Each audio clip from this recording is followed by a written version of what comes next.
Okay, now the topic is electrical work, energy and power. ठीक है, ये electrical work, energy and power क्या होता है। सबसे पहले हमें वर्क समझना है। इलेक्ट्रिकल वर्क क्या होता है, इलेक्ट्रिक वर्क क्या होता है। ठीक है, वर्क किसे करना पड़ रहा है। फर्स्ट ऑफ ऑल ये समझना होगा कि यहाँ पे वर्क किसे करना पड़ रहा है। ये आप समझ लो कि बैटरी है, सेल है। ठीक है, ये ग्रुप ऑफ सेल्स है जिसको हम लोग क्या बोलते हैं, बैटरी है। और इसका पोटेंशियल डिफरेंस हमने भी रखा हुआ है। It is the potential difference of battery. ठीक है, और बैटरी करता क्या है, चार्ज को ट्रांसफर करेगा। अगर ये इलेक्ट्रिकल इंस्ट्रूमेंट है, चाहे मोटर हो, रेसिस्टर हो, बल्ब हो, गीजर हो, जो कुछ भी है, इसको हमने बॉक्स में रखा हुआ है। ये कुछ भी हो सकता है, ये इलेक्ट्रिकल मोटर भी हो सकता है। ठीक है, एक स्टोरेज बैटरी भी हो सकती है। ठीक है, ये एक रेसिस्टर भी हो सकता है। और रेसिस्टर बहुत सारी चीज़ों में होता है, जैसे कि हीटर में होता है। ठीक है, और बल्ब में भी होता है। तो जो मोटर देख रहे हैं आप, मान लो ये इलेक्ट्रिकल मोटर है। ठीक है, तो इलेक्ट्रिकल मोटर फैन भी हो सकते हैं और बहुत सारे मोटर होते हैं। ठीक है, तो यहाँ देखिए थोड़ा सा work, the small work done by the battery is equal to what. मान लो कि बैटरी जो है, ये मान लो पॉजिटिव टर्मिनल है और ये निगेटिव टर्मिनल है। करंट इधर से इधर जा रही है। ठीक है, स्मॉल डीक्यू चार्ज को ट्रांसफर किया जा रहा है। स्मॉल डीक्यू चार्ज को ए से बी टर्मिनल तक ट्रांसफर किया जा रहा है। ठीक है, स्मॉल चार्ज डीक्यू को हम यहाँ से यहाँ ट्रांसफर कर रहे हैं। एक टर्मिनल से, टर्मिनल ए से टर्मिनल बी तक हम ट्रांसफर कर रहे हैं। ठीक है, तो ए से बी टर्मिनल तक ट्रांसफर करने में बैटरी के द्वारा कितना वर्क होता है। Small work done by the battery to transfer to move the dq charge from terminal A to B is equal to how much, कितना है। ठीक है, तो ए से बी तक ले जाने में स्मॉल वर्क कितना है, तो डीक्यू इंटू वी क्या है भाई, कांस्टेंट पोटेंशियल डिफरेंस है। कांस्टेंट पोटेंशियल डिफरेंस है। अगर यहाँ पे पोटेंशियल डिफरेंस वेरिएबल रहता तो उसको भी हम वेरिएबल समझ सकते, कोई दिक्कत नहीं है। लेकिन यहाँ पे स्मॉल चार्ज कंटिन्यूअसली चार्ज क्या हो रहा है, ट्रांसफर हो रहा है। इसीलिए हमने एलिमेंटल चार्ज रखा हुआ है यहाँ पे डीक्यू। एलिमेंटल चार्ज हमने रखा है dq into V, that is equal to small work and डीडब्ल्यू। ठीक है, तो डीडब्ल्यू वर्क डन अगर हम कर रहे हैं तो यहाँ पे टोटल वर्क डन कितना होगा, हमें इंटीग्रेट करना होगा। ठीक है, हमें टोटल क्या करना है, इंटीग्रेट करना होगा। That is equal to total work done. ठीक है, पोटेंशियल डिफरेंस कांस्टेंट है, बाहर आ जाएगा। तो ये वर्क डन कितना हो रहा है, ये जो वर्क डन हो रहा है ये कितना हो रहा है, this is equal to total charge अगर Q है into V, this is the work done by the battery. Always remember, याद रखिएगा हमेशा कि किसी भी बैटरी के द्वारा जो वर्क होता है वो कितना होता है। तो पहले इसका कांस्टेंट पोटेंशियल डिफरेंस को कितना चार्ज ट्रांसफर किया गया, ये कांस्टेंट पोटेंशियल डिफरेंस ने कितना चार्ज ट्रांसफर किया है उससे अगर मल्टीप्लाई कर देंगे, that will be called the work done by the battery. Important चीज है, इसको आप याद रखिएगा। ठीक है, this is called work done by the battery. ठीक है, ये जो सेल, ये जो ग्रुप ऑफ सेल्स है, बैटरी है, इतना इसने वर्क किया है एक टर्मिनल से दूसरे टर्मिनल तक चार्ज को ले जाने में।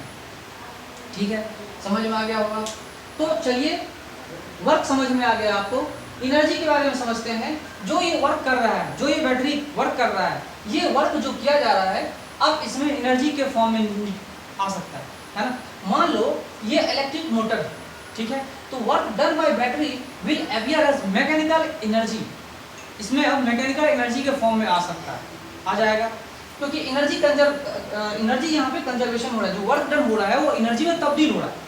ठीक है, याद रखिए, मान लो कोई इलेक्ट्रिकल मोटर है, मान लो कोई फैन है, तो फैन को जब बैटरी से कनेक्शन लगाते हैं तो क्या होता है, वो फैन रोटेट करना शुरू कर देता है, मतलब मैकेनिकल वर्क करना शुरू कर देता है। वाटर पंप जो होता है ना, वाटर पंप, उससे हम डीसी से कनेक्शन करते हैं तो क्या होता है, पानी बाहर आता है। ठीक है, और वर्क डन क्या आता है, पानी को नीचे से ऊपर लेके आया जाता है। ठीक है, तो मैकेनिकल वर्क वहाँ किया जाता है। तो वर्क कौन कर रहा है, बैटरी कर रहा है। ठीक है, वर्क जो बैटरी कर रहा है वो मैकेनिकल एनर्जी के रूप में आ रहा है। जैसे इलेक्ट्रिकल मोटर का एग्जांपल हमने बताया।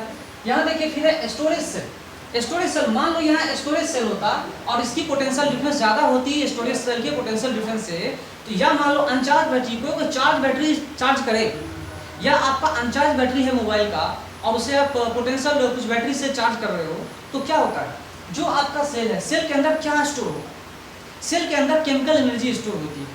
ठीक है, आपको समझ में आ रहा होगा कि जो आपका बैटरी का सेल है उसके अंदर में क्या स्टोर होता है, तो उसके अंदर में केमिकल एनर्जी स्टोर होती है। Work done by battery will be stored as chemical energy in the cell of the battery, cell of the mobile, है ना। जो वर्क बैटरी कर रहा है वो केमिकल एनर्जी के फॉर्म में स्टोर हो जाता है, और वो बैटरी जब पूरा चार्ज हो जाएगा तो फिर बैटरी मोबाइल को क्या करता है, चार्ज करता है, बहुत सारे फंक्शन मोबाइल के स्टार्ट हो जाते हैं, याद रखिएगा, ठीक है। इसके बाद चलते हैं रेसिस्टर। रेसिस्टर कहाँ कहाँ होता है भाई, हीटर में होता है, गीजर में होते हैं ना, बल्ब में होता है। तो ये जो बैटरी है पोटेंशियल डिफरेंस वाला ये बैटरी हमने भी रखा हुआ है, ये बैटरी एक्चुअली करता क्या है, रेसिस्टर को गर्म करता है ना।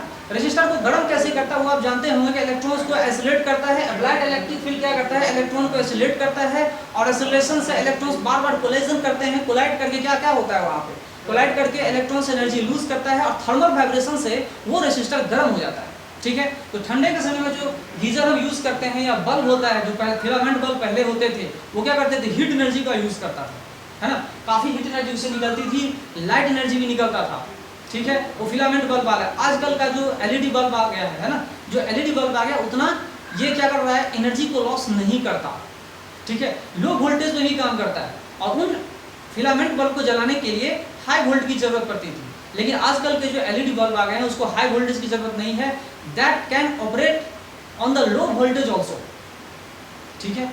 लो वोल्टेज पे भी एलईडी बल्ब ऑपरेट कर सकता है।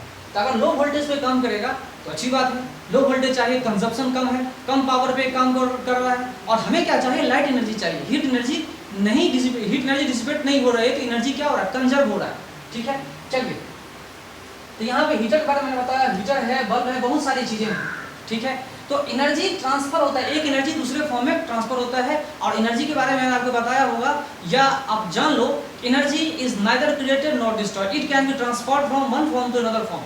एनर्जी को हम एक फॉर्म से दूसरे फॉर्म में सिर्फ और सिर्फ क्या कर सकते हैं, ट्रांसफर कर सकते हैं, ठीक है, क्रिएट नहीं कर सकते, डिस्ट्रॉय भी नहीं कर सकते। वी कांट क्रिएट और destroy the energy of the world, we can only change the form of energy. Energy के फॉर्म को हम बदल सकते हैं, उसको हम क्या कर सकते हैं, एक फॉर्म से दूसरे फॉर्म में चेंज कर सकते हैं, उसको हम क्रिएट नहीं कर सकते।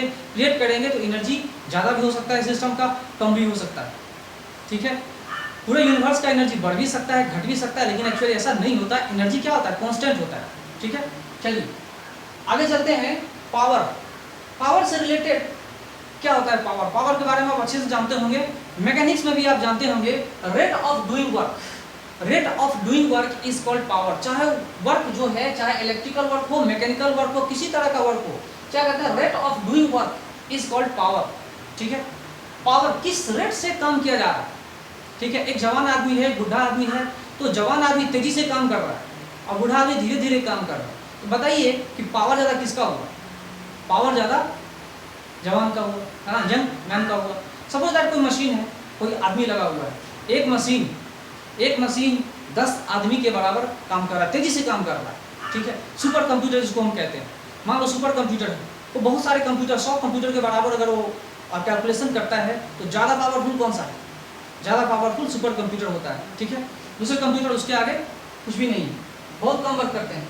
तो रेट ऑफ डूइंग वर्क जो काम करने का रेट है, ठीक है, जो काम करने का रेट है उसको हम क्या कहते हैं, पावर कहते हैं। तो रेट में भी दो तरह के रेट होते हैं, एक होता है इंस्टेंटेनियस रेट और एक होता है एवरेज रेट, ठीक है। तो इंस्टेंटेनियस रेट जो होता है वो क्या होता है, dw/dt होता है, ठीक है। ये इंस्टेंटेनियस रेट क्या है, dw/dt, इसको हम कहते हैं dq/dt। यहाँ में dw लिखा था ना, dq इंटू v, तो dq/dt ये क्या है, current into potential difference, v into i, ठीक है। तो v into I that is equal to, और v का मतलब क्या होता है भाई, ओम्स लॉ से हम लोग पढ़े हुए, v is equal to I into R लिख रहे हैं, तो क्या है, आई स्क्वायर इंटू आर। ये फॉर्मूला पावर का दो फॉर्मूला दिख रहा है आपको, v into I square into R, और यहाँ पे v आई के बदला क्या करते हैं, v बाई आर कर देंगे, तो v स्क्वायर बाई आर। तीन फॉर्मूले आपके सामने आ रहे हैं, पावर के तीन फॉर्मूले हैं, जहां इस्तेमाल करना होगा। बहुत सारे न्यूमेरिकल्स आते हैं, तो बहुत सारे न्यूमेरिकल्स में पावर दिया रहता है, करंट दिया रहेगा, तो आप इंस्टेंटली पावर बता सकते हो। बहुत सारे जगहों पर पावर मतलब कहीं के पोटेंशियल डिफरेंस रहता है, करंट रहता है, तो पावर निकाल सकते हो। v इंटू आई मल्टीप्लाई कर दोगे तो पावर आपका आराम से कैलकुलेशन हो गया, ठीक है। दूसरा है आई स्क्वायर इंटू आर, जहाँ करंट हो, रेसिस्टेंस हो, बस ये दोनों चीज दिया हो, पोटेंशियल डिफरेंस नहीं भी दे, उस सिचुएशन में भी आप क्या कर सकते हो, पावर बता सकते हो। You can calculate the power also, ठीक है, पावर निकाल सकते हो। सिमिलरली अगर आपके पास पोटेंशियल डिफरेंस और रेसिस्टेंस दिया हो तो भी आप पावर निकाल सकते हो। ये फॉर्मूला अप्लाई करके v स्क्वायर बाय आर, तो तीन फॉर्मूले हैं, इंस्टेंटली आपको कैलकुलेशन करना है, ठीक है, पावर निकालने के बहुत सारे तरीके हैं। Instantly V into I, V power होता है, आई स्क्वायर इंटू आर, भी पावर होता है, V स्क्वायर बाय आर भी पावर होता है। All this are the forms of the formula of power. ठीक है, जितने सारे फॉर्म आप देख रहे हैं पावर का फॉर्मूला ही तो है। ठीक है, चलिए ये आपको मैंने बता दिया, बहुत ज़्यादा काम आएगा। इसी से रिलेटेड हीट एनर्जी, अगर आप पूछोगे कि सर ये हीट एनर्जी कितनी होती है, ठीक है, तो हीट एनर्जी क्या हो, जैसे हमने टाइम से मल्टीप्लाई किया, पावर इंटू टाइम, है ना, तो क्या करेंगे, पावर इंटू dt। तो पावर इंटू dt जो कुछ भी है हम लोग लिख सकते हैं, कोई दिक्कत नहीं है ना। तो सब में टाइम, पूरा टाइम कैलकुलेट करें, कांस्टेंट पावर से अगर निकाल रहे फॉर्मूला, तो क्या आ रहा है, p इंटू टी। तो p इंटू टी आ रहा है, तो क्या होगा, इसको याद करना और आसान है, VIT। ठीक है, I square into R into T, और यहाँ पे क्या निकाल रहे हैं, V square by R into T.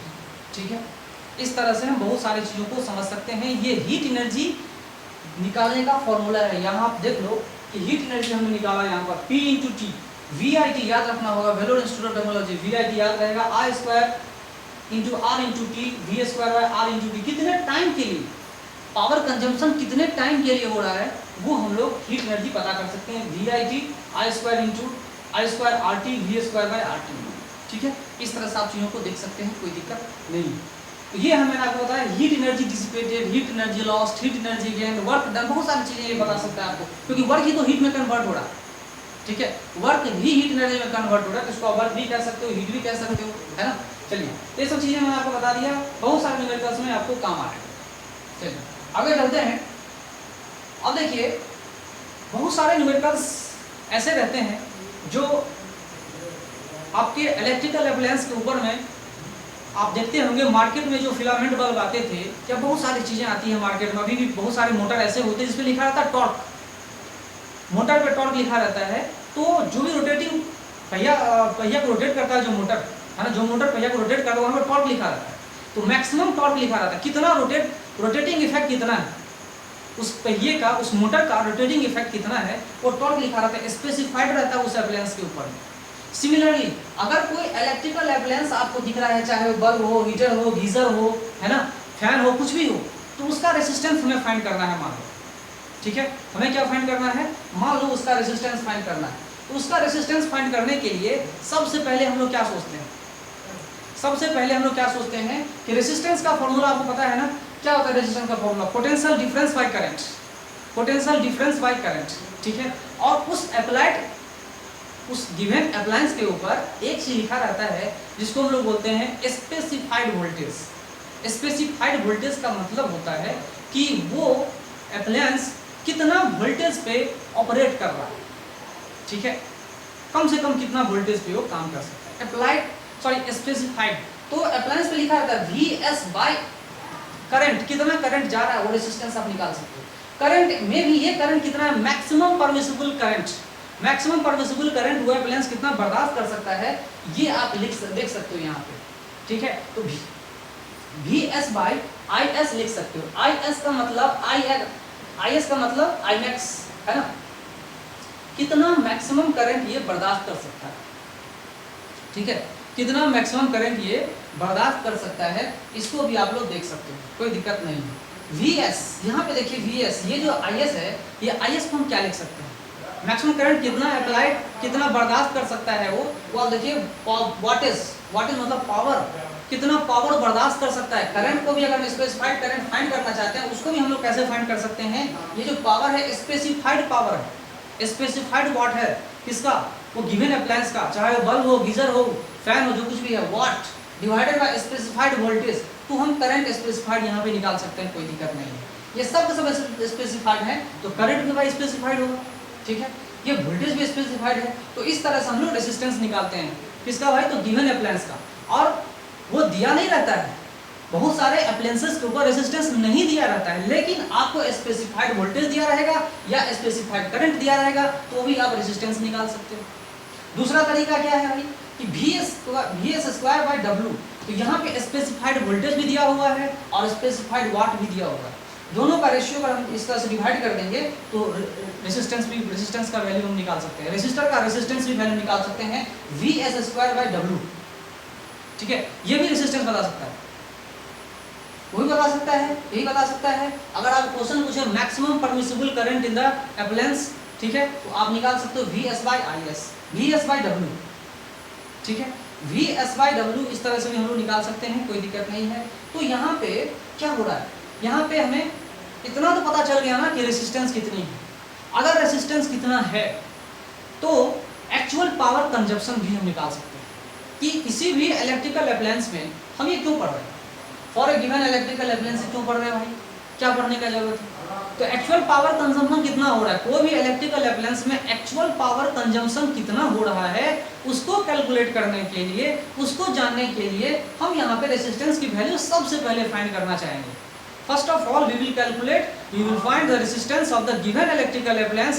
Then after we will find the formula for the actual power consumption. ये क्या है, actual power consumption है ये, ठीक है। तो पावर है, actual power consumption है, that is equal to power, that is equal to VA by R, VA square by R। तो ये क्या है भाई, अप्लाइड वोल्टेज, ये अप्लाइड वोल्टेज है, ये स्पेसिफाइड वोल्टेज नहीं है। ये अप्लाइड वोल्टेज का मतलब क्या है, ऐसा वोल्टेज जो किसी बैटरी के अक्रॉस हमने लगा के रखा हुआ, that is called applied voltage, not the specified voltage. Specified voltage मतलब ये इतने वोल्टेज पे ऑपरेट कर सकता है, 100 वोल्ट। अगर उससे कम किया तो हो सकता है बहुत सारे बल्ब काम नहीं कर रहे थे, फिलामेंट बल्ब होते थे, तो उसका स्पेसिफाइड वोल्टेज अगर दे दिया कि 100 वोल्ट दिया हुआ है, उससे कम में वो काम नहीं करेगा, बल्ब ग्लो नहीं करेगा, ठीक है। उससे ज़्यादा में ग्लो करेगा, ज़्यादा बहुत ज़्यादा हो तो हो सकता है ब्रस्ट भी कर जाए और फ्यूज भी हो जाए। लेकिन ये पावर, ये जो है एक्चुअली क्या है, applied voltage VA square by R। ये फॉर्मूला अगर आप निकाल लोगे तो ये एक्चुअल पावर कंजम्पशन है। ये क्या है भाई, एक्चुअल पावर कंजम्पशन है। एक्चुअल पावर कंजम्पशन मतलब VA स्क्वायर बाय R, ठीक है। ये क्या है, actual power consumption VA square by VS, ठीक है। VA square by VS square करते हैं इनटू W, यहाँ पे क्योंकि हम रेजिस्टेंस का वैल्यू यहाँ से यूज करेंगे, VS स्क्वायर बाय W, तो VS का स्क्वायर लिख देंगे इनटू W लिख देंगे। तो इस तरह से बहुत सारे न्यूमेरिकल्स आप आराम से फाइंड कर सकते हैं, ठीक है। कि मान लो कि किसी भी इलेक्ट्रिकल अप्लायंस के ऊपर हमें पता करना है कि कितना एक्चुअल पावर कंज्यूम कर रहा है, एक्चुअली कितना पावर कंज्यूम कर रहा है, तो आप ये भी लिख सकते हो यहाँ पे, ये पावर को हम WS भी बोल सकते हैं, ठीक है। एक्चुअल पावर कितना कर रहा है वो आप देखिए। मान लो कोई पहले जमाने वाले या अभी के फैन के बारे में बात करते हैं, जो कोई फैन है वो उसका स्पेसिफाइड वाट जो है वो 100 वाट, ठीक है। स्पेसिफाइड वोल्टेज, उस फैन का स्पेसिफाइड वोल्टेज अगर मान लो VS अगर दे दिया जाए, that is equal to 10 volt. Specified voltage कितना है भाई, 10 वोल्ट, ठीक है। और अप्लाइड वोल्टेज अगर मैंने दे दिया यहाँ पर, अगर मैंने अप्लाइड वोल्टेज दे दिया 20 वोल्ट, तो बताइए कि पावर कितना हो रहा है, एक्चुअल पावर कंजम्पशन कितना हो रहा है। आप आराम से बता सकते हो 20, यहाँ पे 20 वोल्ट है ना, तो 20 वोल्ट का स्क्वायर कितना होगा, 400, और ये 100 और 100 क्या हुआ, कट जा रहा है, तो कितना 400 वाट पावर होगा, एक्चुअल पावर कंजम्पशन। क्या है वो, एक्चुअल पावर कंजम्पशन है, जो कि एक्चुअल पावर कंजम्पशन कहाँ पर है, जो ये एक्चुअल पावर कंजम्पशन है ये कहाँ पर है, ये एक्चुअल पावर कंजम्पशन उस इलेक्ट्रिकल अप्लायंस के लिए है, वो इंस्ट्रूमेंट के लिए है, चाहे वो गीजर हो, बल्ब हो, फैन हो, कोई मोटर हो, ठीक है, उसके लिए एक्चुअली हम लोग निकाल सकते हैं, कोई दिक्कत नहीं है। अगर आपको 4 चीज़ें दी हुई है, 1, 2, 3 और 4 चीज़ें दी हुई है, अगर हमारे पास एक्चुअल पावर कंजम्पशन दिया हो, अप्लाइड वोल्टेज दिया हो और स्पेसिफाइड वोल्टेज दिया हो, तो कितना स्पेसिफाइड वाट है, कितना स्पेसिफाइड पावर है, वो भी हम लोग कैलकुलेट कर सकते हैं। 4 वेरिएबल में से 2, 3 और 4, इन चारों वेरिएबल में से अगर 3 वेरिएबल हमारे पास दिए गए हैं तो चौथे वेरिएबल को हम आराम से फाइंड कर सकते हैं। चौथा वेरिएबल कुछ भी हो सकता है, ये भी हो सकता है, ये भी हो सकता है, ये भी हो सकता है, ये भी हो सकता है, दैट कैन बी एनीथिंग, कुछ भी हो सकता है, ठीक है। तो इस तरह से हम लोग क्या करते हैं, एक्चुअल पावर कंजम्पशन को भी कैलकुलेट कर सकते हैं, कोई दिक्कत नहीं है, ठीक है। तो हम लोग पढ़ रहे थे अभी electrical work, energy and power, ठीक है। फिर से देखिए यहाँ पे, ये बैटरी करता क्या है, वर्क करता है, ये बैटरी वर्क करता है, बिना वर्क के हम किसी चीज को सिस्टम में नहीं डालते, ये वर्क करेगा। इसका वर्क किया हुआ इसमें एनर्जी के फॉर्म में दिख सकता है या किसी मैकेनिकल वर्क के फॉर्म में दिख सकता है, ठीक है। तो ये बैटरी जब वर्क करेगा तो कुछ चार्ज को यहाँ से यहाँ जो लेकर आएगा तो उसे हीट एनर्जी भी रिलीज हो सकती है, कुछ मैकेनिकल वर्क भी हो सकता है। तो ये क्या हो सकता है, इलेक्ट्रिकल मोटर भी हो सकता है, स्टोरेज बैटरी भी हो सकती है, रेसिस्टर भी हो सकता है, हीटर वर्क कुछ भी हो सकता है। अगर ये सेल हुआ, इसकी वोल्टेज कम होगी, इसकी वोल्टेज ज़्यादा होगी, तो ही तो ये चार्ज होगा। जब चार्ज होगा तो इस बैटरी के अंदर में क्या होगा केमिकल एनर्जी स्टोर होगी। केमिकल एनर्जी स्टोर होगी तो क्या होगा, बैटरी चार्ज होता जाएगा, चार्ज होता जाएगा, चार्ज होता जाएगा, और जब फुल्ली चार्ज हो जाएगा इसका पोटेंशियल डिफरेंस इसका पोटेंशियल डिफरेंस सेम हो जाएगा, तो वो चार्ज लेना बंद कर देगा।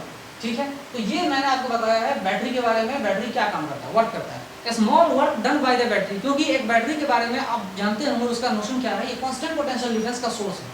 Battery is the source of constant potential difference. The small work done by the battery is equal to dW, that is equal to dq into V, and V is equal to constant। तो V constant है, बाहर आ जा रहा है, ठीक है, बाहर आ जा रहा है, तो क्या आएगा, यहाँ देखिए V टोटल चार्ज को इंटीग्रेट करेंगे तो Q आ रहा है, ठीक है, तो Q into V is the work done by the battery, DC battery. यहाँ पे DC बैटरी की बात करते हैं, ठीक है, तो DC में इतना वर्क हो रहा है। ये वर्क सेल के केमिकल एनर्जी में भी निकल सकता है, या हीट एनर्जी के फॉर्म में भी निकल सकता है, मैकेनिकल वर्क डन के रूप में भी निकल सकता है। ठीक है, तो अब हम लोग पढ़ते हैं पावर। एक्चुअली पावर होता क्या है, तो पावर है रेट ऑफ डूइंग वर्क।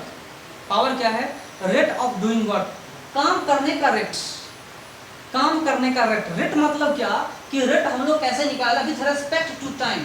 अगर यहाँ पे वर्क डन जो हो रहा है टाइम के हिसाब से अगर रेट निकालते हैं तो क्या है, अगर टाइम कम लग रहा है किसी वर्क को करने में, इसका मतलब समझिए उसका पावर ज़्यादा है। अगर टाइम ज़्यादा लग रहा है इसका मतलब पावर क्या हो रहा है, कम हो रहा है। तो समझिए बात को कि रेट ऑफ डूइंग वर्क, ठीक है, रेट ऑफ डूइंग वर्क मतलब रेट को हमने किस चीज़ से कंपेयर किया, टाइम से कंपेयर कर रहे हैं। टाइम अगर ज़्यादा लग रहा है समझिए पावर क्या है, कम है। टाइम अगर कम लग रहा है मतलब पावर क्या है, ज़्यादा है।